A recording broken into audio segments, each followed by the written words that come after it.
প্রয়াস চালিয়ে যাচ্ছে এবং ইতিমধ্যে বেশ কিছু এরকম মানুষকে তারা মানুষের মুখে তারা হাসি ফুটিয়েছেন, সংসারে শান্তি ফিরিয়ে এনেছেন।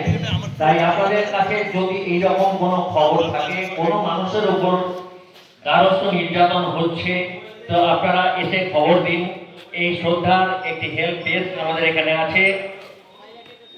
প্রবীণ মানুষদের সুস্থ থাকার জন্য, মানসিকভাবে আনন্দে থাকার জন্য সেলফ কেয়ার থেরাপি একটি ডেস্ক আমরা রেখেছি, যেখানে আপনাদের জন্য থাকবে কয়েকটি থেরাপি যা বয়স্ক মানুষদের উপযুক্ত এবং প্রয়োজনীয়।